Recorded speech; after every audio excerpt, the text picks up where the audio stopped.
السلام عليكم ورحمة الله وبركاته.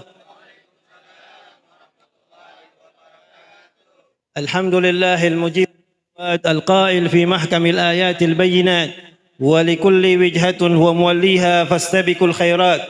والصلاة والسلام على سيد السادات سيدنا وحبيبنا وشفيعنا وقرة أعيننا ومولانا محمد، حبيبنا محمد، شفيعنا محمد، وعلى آله وصحبه ذوي الفضل والكرامات. اللهم فصل وسلم وبارك وكرم وعظم على سيدنا محمد مفتاح باب رحمة الله عدد ما في علم الله، صلاة وسلاما دائمين بدوام ملك الله وعلى آله وصحبه. لا علم لنا إلا ما علمتنا إنك أنت العليم الحكيم. رب اشرح لي صدري ويسر لي أمري واحلل عقدة من لساني يفقه قولي. أما بعد. Puji syukur kita kehadiran Allah Subhanahu wa taala. Pada malam hari ini Allah takdirkan kita untuk hadir di dalam satu majlis 40 hari atas wafatnya almarhumah, dan majlis yang mubarakah ini tidak lain kita kumpul di tempat ini karena Allah. Kita keluar kabar gembira buat yang hadir. Qumu maghfurun lakum qad budilat sayiatikum hasanat. Berdirilah kalian dalam satu majlis, sesungguhnya dosa-dosa kalian akan diampuni oleh Allah Subhanahu wa taala. Rahmat turun, maghfirah turun. Semoga semua mendapatkan kebaikan dunia wal akhirah. Amin ya rabbal alamin. Selawat serta salam kita haturkan kepada baginda yang mulia, manusia yang menuntun kita selamat dunia wal akhirah. Ikutilah sunnahnya, jalanilah perintahnya, perbanyak selawat kepadanya, insyaallah akan meraih syafaatnya dunia wal akhirah. Amin ya rabbal alamin. Yang saya muliakan, guru-guru kita bersama. Kita doakan guru-guru kita panjang umur, sehat walafiat, diluaskan rezeki, dipanjangkan umur, dan insyaallah apa yang diniatkan insyaallah dimudahkan oleh Allah. Juga semua yang hadir, RT RW saya tidak bisa sebut satu persatu. Mudah-mudahan semua yang hadir seperti yang saya sampaikan tadi, insyaallah semua meraih hajatnya, hajat dunia dan hajat akhirah. Amin. Juga wabil khusus keluarga besar yang mengalami musibah, mudah-mudahan menerima musibah ini dengan ikhlas. Keikhlasan akan mendapatkan raih kedudukan yang di sisi Allah Subhanahu wa taala. Amin ya rabbal alamin. Qala Allah Ta'ala fi mahkamil tanzilih wa huwa asdaqul qailin. A'udzu billahi minasyaitonir alim minasyaitonir rajim. Qul bi fadlillahi wa bir rahmati fabidzalika falyafrahu khairum mimma yajma'un. Wa qala Allah Ta'ala fi ayatil ukhra: kullu nafsin dha'iqatul maut fa innama tuwaffawna ujurakum yawmal qiyamah faman zuhziha 'anil nar wa adkhilal jannata faqad faz wa ma hayatud dunya illa mata'ul ghurur. Wa qala an-nabi sallallahu alaihi wasallam: uzkuru min 'allamil lazzat. Sadaqallahu al-'azim wa sadaqa rasuluhu an-nabiyil karim wa nahnu 'ala dhalika minasyahidin wa syakirin walhamdulillahi rabbil alamin. Jamaah sekalian yang dirahmati Allah Subhanahu wa taala, kita sekarang berada di satu majlis yang nanti satu saat hal yang sama akan berlaku dengan kita. Kita hari ini mendoakan saudara-saudara kita. Bahkan Allah mengajarin kita untuk mendoakan orang-orang yang sebelum kita. Allahumma fir lana wal ikhwana alladhina sabaquna bil iman wa la taj'al fi qulubina ghillan lil ladzina amanu rabbana innaka ra'ufur rahim. Kita disuruh minta ampunkan saudara kita yang sebelum kita. Artinya maknanya segala sesuatu kita saling mendoakan, saling memberikan munajah, apalagi seorang anak memohonkan setiap hari, setiap selepas solat ataupun kapanpun, munajah, Rabbighfirli wa li walidayya warhamhuma kama rabbayani shaghira. Kadang anak tidak pernah doa ini kepada orang tuanya. Orang yang akan disusahkan, disulitkan rezekinya akan mendoakan kedua orang tuanya. Kesulitan itu akan sama apabila seorang anak melupakan yang baik terhadap orang tuanya. Baik orang tuanya itu baik terhadap dia maupun tidak baik. Kadang ada tidak merawatnya. Nabi besar Muhammad SAW saat lahir tidak langsung dirawat oleh ibunya. Bahkan diberikan kepada Aminah, kepada Halimatus Sa'diyah yang merawat Nabi Muhammad SAW. Ibu susu beliau. Tetapi tidak ada yang protes. Wah, saya dulu nggak dirawat oleh orang tua saya tidak mau doakan orang tua saya. Doakan setiap saat. Inilah ajaran baginda Nabi besar Muhammad SAW. Nabi Muhammad kalau rindu akan ibunya, bertanya kepada Halimatus Sa'diyah, bertanya kepada Suwaibah, pembantunya Abu Lahab, bertanya sama orang-orang yang sezaman ibunya, bagaimana ibuku, bagaimana perangainya. Ini satu bukti bakti kita kepada orang tua, kita kenal akhlak ibu kita. Ma'asyiral hadirin yang dirahmati Allah Subhanahu wa taala, hidup ini, kata Jibril sallallahu alaihi wasallam mengingatkan kepada Nabi Muhammad, ya Muhammad isma' syi'ta fa innaka mayyitun.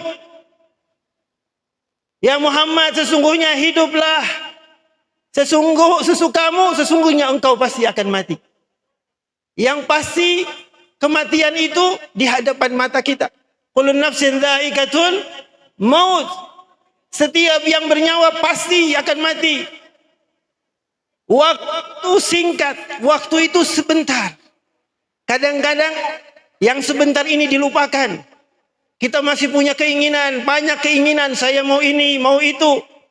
Makanya Nabi katakan, aktsiru, perbanyaklah. Perbanyak untuk apa? Mengingat akan kematian. Orang kalau sudah ingat mati, pasti mempersiapkan diri. Itulah orang yang cerdas. Saat Imam Hasan Basri radhiyallahu taala anhu wa ardhah pergi ke pemakaman bersama sahabat-sahabatnya, saat itu Al-Imam Hasan Basri mengatakan, wahai sahabat-sahabatku, kira-kira kalau seandainya si mayit ini ingin berbicara, apa yang akan dia sampaikan kepada kita? Kata sahabat-sahabatnya, pasti si mayit akan mengatakan dia ingin kembali lagi ke dunia. Imam Hasan Basri mengatakan, buat apa balik ke dunia? Ingin beramal ya Imam, ingin melakukan ketaatan, ingin berbuat baik, ingin bersedekah, ingin menjadi orang saleh. Oh, seperti itu. Kalau seandainya dia bisa bangun kembali untuk melakukan itu, kita yang sekarang hidup, kita yang melakukan itu. Kita yang buat itu. Jangan sampai kehidupan kita dunia ini melalaikan kita. Orang-orang yang cerdas tidak tertipu dengan dunia. Ini sekarang banyak manusia ribut karena persoalan tanah sampai memutuskan silaturahim. Kadang persoalan warisan memutuskan silaturahim. Kadang persoalan dunia sampai akhirnya ribut, tidak berteguran, sampai sumpah-sumpahan karena persoalan dunia. Kira-kira ada yang bawa tanah ke dalam kuburan? Ada yang bawa sepeda motor dalam kubur? Ada yang bawa mobil dalam kuburan? Gak ada. Makanya ada seseorang kaya raya. Ada satu pembantunya, dia katakan, wahai pembantuku, ini saya berikan uang 1 miliar. Ibu-ibu minta maaf, sebentar saja, gak lama. Bentar lagi, berapa menit selesai. Ini majelis akan barokah kalau kita mustami' mendengar. Sambil makan gak ada masalah. Yang penting mulutnya bisa dianu sedikit. Sebentar saja, saya minta maaf ibu-ibu. Doakan saya. Dan doanya ibu-ibu ini mustajab. Amin. Makanya jangan macam-macam sama ibu-ibu. Masya Allah. Jamaah sekalian yang dirahmati Allah Subhanahu wa taala. Jadi pembantu ini dikasih duit, uang banyak. Kata majikannya, kalau kau ketemu sama orang bodoh, berikan uang ini. Kau bodoh, tapi nanti ada ketemu sama orang bodoh, serahkan ini uang. Uang yang banyak, umpamanya 100 juta lah. Berikan sama itu orang. Kalau kau ketemu orang yang lebih bodoh dari kamu. Baik. Berselang berapa waktu, dia tidak ketemu orang itu. Majikannya manggil dia, sudah dalam keadaan sakit, singkat cerita. Akhirnya majikannya mengatakan, wahai pembantuku, aku sebentar lagi mau pergi. Mau kemana Tuan? Mau pergi jauh. Kemana? Tidak akan kembali. Apa persiapan Tuan? Kalau Tuan kedinginan, ya nggak ada. Kalau Tuan kelaparan, nggak ada. Kalau Tuan sakit, nggak ada. Nggak ada apa-apa. Nggak ada yang saya bawa. Pergi jauh Tuan. Tidak kembali. Tidak. Oh begitu. Jadi Tuan nggak bawa apa-apa, mau pergi jauh. Tidak ada. Baik kalau begitu Tuan. Saya pernah dititipin Tuan. Kalau ketemu sama orang bodoh, nanti serahkan uang ini. Saya sudah ketemu orang bodoh. Siapa? Tuan. Karena Tuan mau pergi jauh, nggak bawa apa-apa. Tuan beli tanah, Tuan beli rumah, Tuan beli kendaraan. Begitu kali Tuan mau pergi, nggak bawa rumah, nggak bawa tanah, nggak bawa segala macam. Terus untuk apa itu semua, wahai Tuan? Jadi nggak ada orang yang paling bodoh yang saya lihat kecuali Tuan. Kembalikan uang ini ke Tuan. Ini singkat tapi padat maknanya, ma'asyiral hadirin. Kita pikirkan ini. Kita kumpul-kumpul harta, ribut gara-gara harta. Ada pengemis datang minta uang sama kita. Kita bilang nggak ada. Padahal baru terima kontrakan. Baru terima duit, baru terima gaji. Kita bilang nggak ada. Belum dibawa rumah ini uang. Malaikat Israel duluan. Dikasih kabar inna lillahi wa inna ilaihi rajiun. Kira-kira rugi nggak? Rugi. Orang yang rugi adalah orang yang tidak ada orang yang meminta sesuatu, orang itu pulang dengan tangan kosong, itu rugi. Kenapa seperti itu? Al-Imam Sultanul Auliya Syekh Abdul Qadir Jailani mengatakan, pengemis atau orang yang meminta datang ke kita itu, seyogianya bisa Allah arahkan kepada orang lain. Bisa dibawa kemana sama Allah, dikasih kemana bisa. Tapi dia datang sama kita untuk memberikan keuntungan sama kita. Yang mendapatkan, kita punya tabungan akhirat, bukan tabungan dunia. Pikirkan sekarang tabungan saya berapa? Makin hari makin berkurang.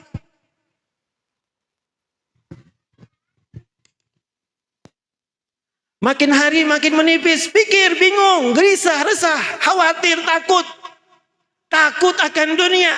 Nggak ada yang takut akhirat. Kalau dia lagi susah dia katakan saya lagi dapat ujian. Nggak ada orang lagi terima uang bilang saya lagi dapat ujian nih. Dapat ujian, terima uang banyak. Lagi terima fulus banyak, dibilang saya terima ujian. Nggak ada. Tapi kalau susah, bilang saya lagi diuji. Nggak pernah sekolah kok diuji. Dicari di majelis ta'lim nggak ada. Dicari di masjid apalagi. Dicari perkumpulan-perkumpulan di mana orang ini. Giliran wafat di depan di depan imam. Sudah jadi mayit. Sombong amat orang ini. Begitu datang, sudah jadi mayit di depan imam. Sudah jadi mayit. Buat apa lagi kehidupan seperti itu? Sesungguhnya kehidupan ini hanyalah panggung sandiwara. Mata'ul ghurur. Tipu daya. Hidup ini tipu daya. Manusia tertipu. Mengumpulkan sesuatu yang dia tidak jelas mau kemanakan uang itu. Harta itu.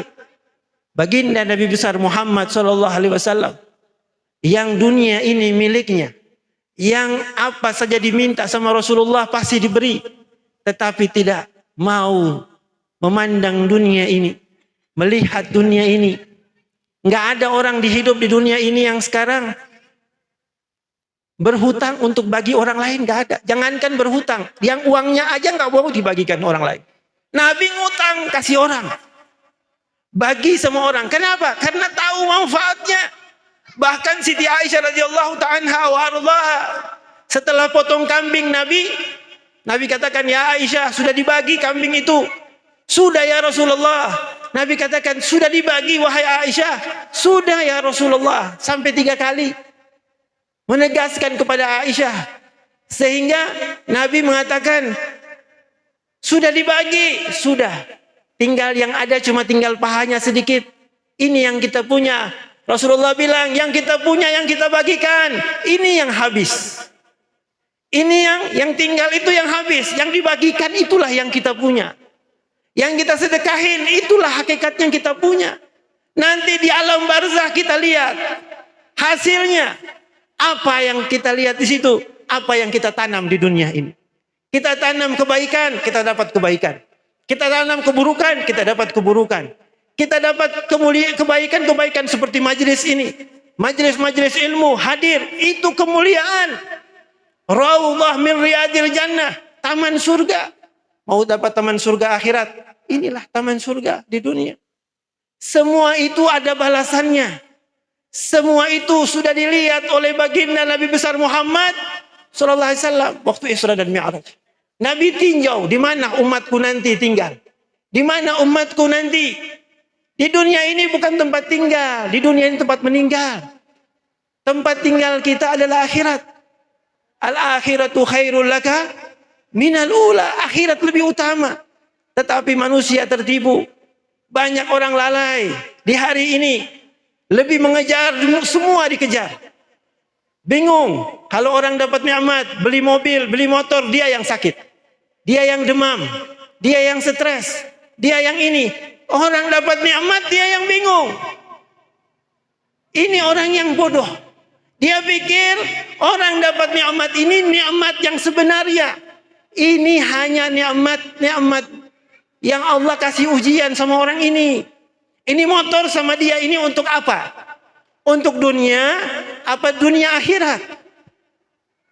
Kalau tujuannya akhirat, oh motor ini saya mau beli karena kalau saya mau ke masjid jauh. Kalau saya mau ke majelis ta'lim jauh. Kalau saya mau pergi ke undangan, saya mau pergi untuk ziaratul rahmi jauh. Makanya saya beli mobil, saya beli motor. Kalau ada, semua niatnya karena Allah untuk ibadah. Jangan hanya untuk pamer. Ini Pak, ini masalah. Kita setiap 5 waktu baca, mengatakan dalam kita punya doa iftitah, inna salati wa nusuki wa mahyaya wa mamati lillahi rabbil alamin.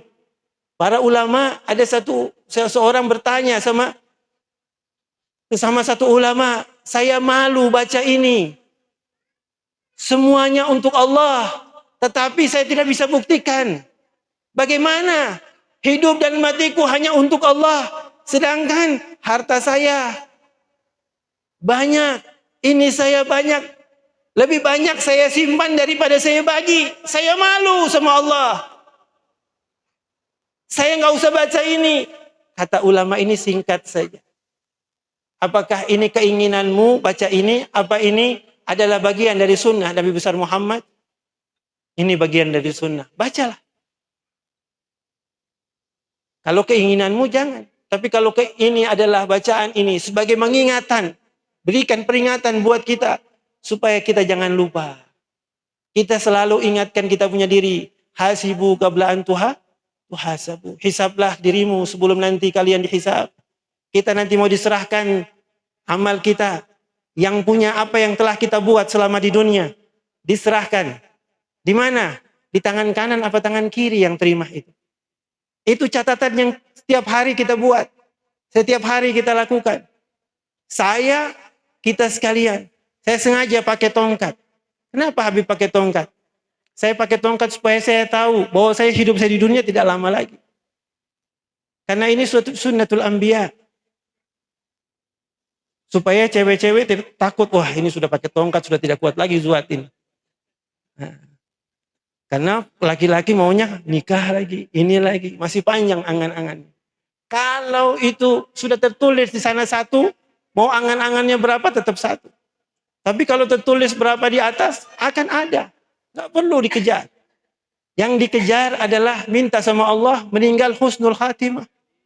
Ya Allah biha, ya Allah biha, ya Allah bihusnul khatimah. Itu yang kita minta sama Allah. Jangan minta rizki terus. Minta kaya terus. Rizki dan kekayaan ini ujian yang paling berat. Kita tahu Abdurrahman bin Auf. Bagaimana beliau kekayaannya. Nggak ada orang kaya selama ini seperti kekayaannya. Kekayaan yang luar biasa. Kalau dekat dengan Allah dan Rasul. Ini berapa jam? Jam berapa? Masih ada. Abdurrahman bin Auf hijrah meninggalkan kota Makkah itu dengan hartanya, dengan keluarganya. Begitu sampai di tengah jalan dicegat oleh kafir Quraisy. Ya Abdurrahman, boleh kau pergi, tetapi tinggalkan hartamu. Kau pilih Muhammad atau hartamu. Apa kata Abdurrahman bin Auf? Ambil hartaku, ambil keluargaku. Aku mau pergi karena Allah wa Rasul. Aku mau hijrah karena Allah wa Rasul. Orang kalau sudah hijrahnya karena Allah wa Rasul, sempurna, Allah akan balik. Allah akan balikkan semua hartanya lebih banyak daripada sebelumnya. Begitu sampai di kota Madinah, dipersaudarakan dengan Ansar. Begitu dipersaudarakan, Ansar ini punya 2 istri. Istri yang paling dia sukai, dia berikan kepada Abdurrahman bin Auf. Hartanya separuhnya diberikan kepada Abdurrahman bin Auf. Apa kata Abdurrahman bin Auf? Semoga Allah berkahi hartamu dan keluargamu. Tunjukkan jalan aku kemana? Ke pasar. Tunjukkan mana jalan ke pasar. Itu aja yang diminta sama Abdurrahman bin Auf. Setelah itu, Allah kasih kekayaan sama Abdurrahman bin Auf. Bahkan diriwayatkan dalam perang Badar itu Abdurrahman bin Auf membagi 400 dirham kepada semua sahabat yang berangkat pergi berjihad bersama Rasulullah. Bahkan Sayyidina Utsman bin Affan yang kaya juga mendapatkan itu. Ditanya, ya Utsman bin Affan, mengapa engkau mau menerima hartanya Abdurrahman bin Auf? Dia bilang, saya mau terima karena Abdurrahman bin Auf punya harta membuat orang taat kepada Allah subhanahu wa ta'ala. Lihat, kalau harta itu dapat ridhonya Allah, waktu dimakan orang itu taat. Kita sekarang seleksi uang yang masuk sama kita. Uang dari mana? Hasil dari apa?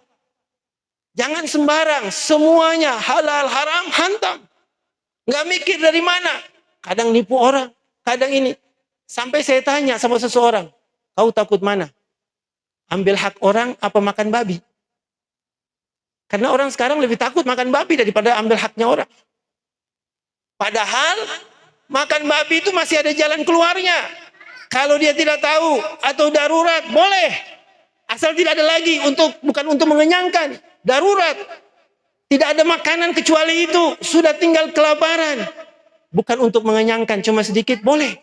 Tapi makan haknya orang, darurat atau tidak darurat, nggak boleh, haram.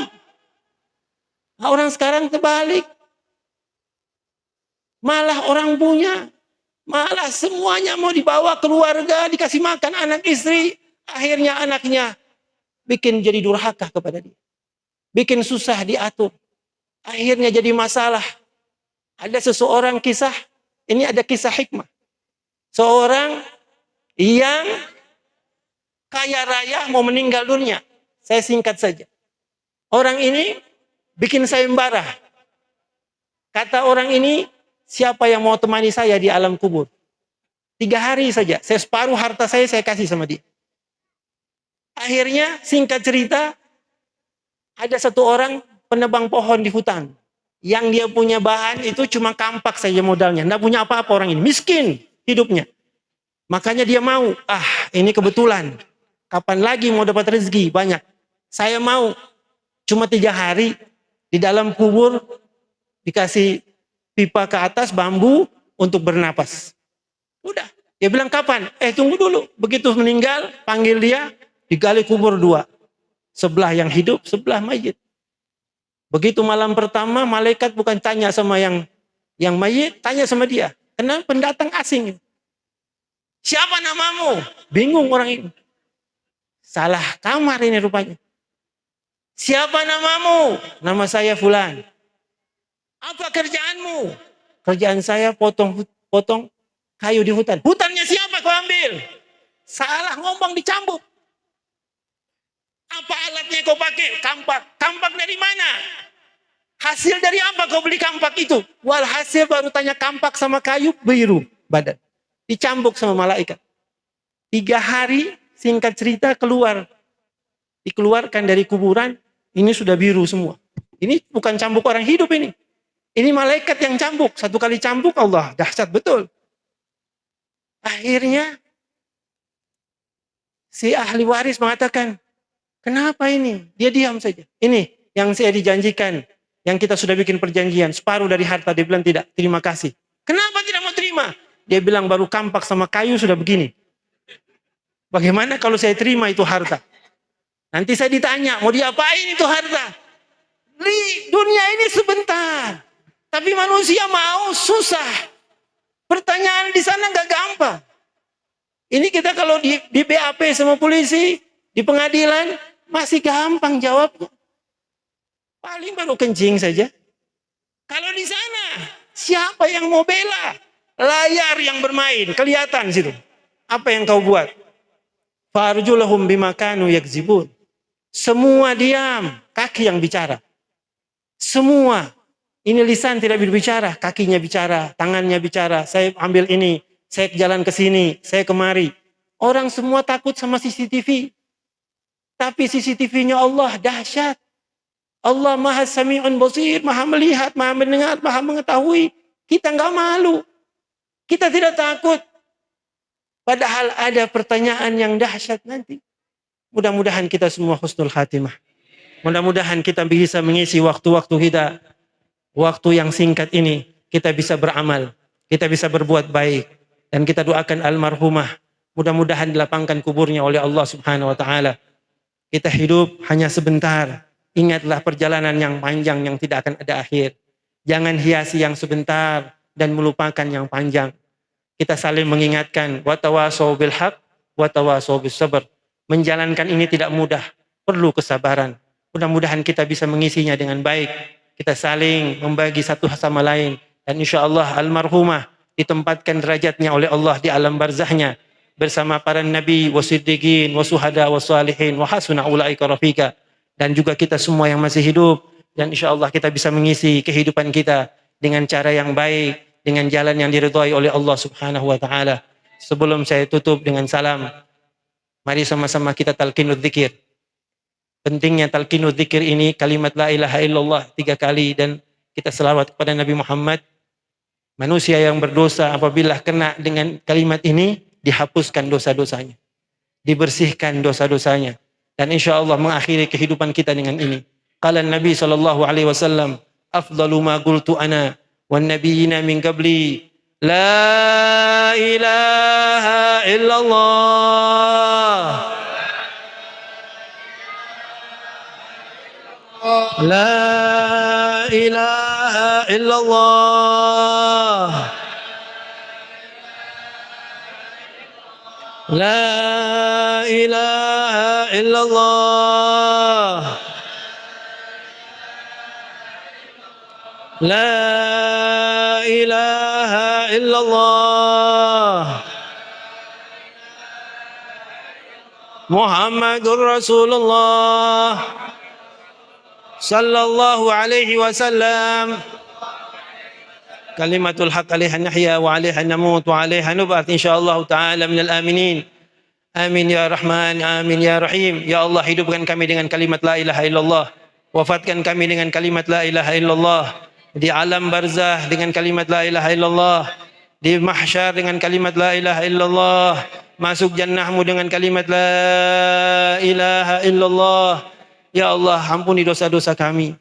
Dosa orang tua kami, guru kami. Dosa kerabat kami, ya Allah. Maafkan kesalahan kami, ya Allah. Maafkan kesalahan kami, ya Rahman. Ya Allah, akhiri kehidupan kami husnul khatimah. Ya Allah biha, ya Allah biha, ya Allah bihusnul khatimah. Semoga almarhumah ditempatkan derajat tinggi olehmu, ya Allah. di dalam jannatul na'im ya arhamar rahimin bisirril Fatihah. Bismillahirrahmanirrahim. Alhamdulillahi rabbil alamin. Arrahmanir rahim. Maliki yaumiddin. Iyyaka na'budu wa iyyaka nasta'in. Ihdinas siratal mustaqim. Siratal ladzina an'amta 'alaihim ghairil maghdubi 'alaihim waladdallin. Amin ya rabbal alamin. Jemaah sekalian yang dirahmati Allah, sebelum saya tutup salam, sebentar lagi kita akan memasuki bulan Maulid Nabi besar Muhammad SAW. Isi rumah-rumah kita, biar berapa orang, 3 orang, 4 orang, baca Maulid Nabi Muhammad. Undang Nabi di rumah-rumah kita. Rasakan kehadiran baginda Nabi Muhammad SAW. Nabi setiap malam sujud buat kita. Nabi setiap malam sujud buat kita. Mendoakan kita, jangan sampai kita masuk ke dalam nerakanya Allah Subhanahu wa taala. Jangan sampai kita susah. Nanti di akhirat itu semua yang kita cinta kita tidak akan ketemu kecuali dengan amal kebaikan kita. Hanya satu manusia yang bisa memberikan syafaat, yaitu baginda Nabi besar Muhammad sallallahu alaihi wasallam. Syafaat hanya milik Nabi Muhammad SAW. Sampai Allah suruh mengangkat Nabi sujud. Allah mengangkat. Irfa' ra'sak, angkat wajah, angkat kepalamu ya Nabi Muhammad, ya Muhammad. Apa yang kau minta? Aku minta syafaat untuk umatku ya Allah. Aku minta supaya mereka selamat. Allah mengabulkan itu berkat Nabi Muhammad SAW. Yauma yafirlul mar'u min akhihi wa ummihi wa abihi wa sahibatihi wa banihi. Semua tinggalkan kita, orang kita cintai di dunia, kita minta tolong, mereka tidak datang. Saya asal dari Palu. Waktu gempa bumi di Palu, itu saya rasakan dahsyatnya luar biasa. Saya bilang, bagaimana dengan kiamat? Ini baru gempa bumi yang skalanya seperti ini. Bagaimana dengan kiamat? Orang lari, dia tinggalkan semuanya, ditinggalkan. Rumahnya semua ditinggalkan sama mereka. Sampai ada penjarahan itu karena rumah ditinggal. Mereka sudah nggak peduli, ketakutan. Itu baru gempa bumi. Bagaimana kiamat? Jadi hal-hal yang seperti ini pikirkan, renungkan. Perbanyak selawat kepada Nabi Muhammad. Kita punya saudara-saudara lagi berjuang di Palestina. Kita doakan. Mudah-mudahan Allah berikan kekuatan kepada mereka. Kemenangan kepada mereka. Kita dengan melihat kejadian itu, kita harus introspeksi diri. Jangan tidur nyenyak malam hari. Kita bangun, berdoa, angkat doa. Semoga kita diselamatkan oleh Allah dengan fitnah zaman ini. Ini kita nggak tahu. Ini zaman akhir zaman. Banyak yang tertipu, banyak yang terkecoh, banyak yang lalai. Mudah-mudahan saya dan kita sekalian diselamatkan oleh Allah Subhanahu wa taala. Itu tambahan saya untuk saya sendiri. Allahumma musta'an. Wassalamualaikum warahmatullahi wabarakatuh.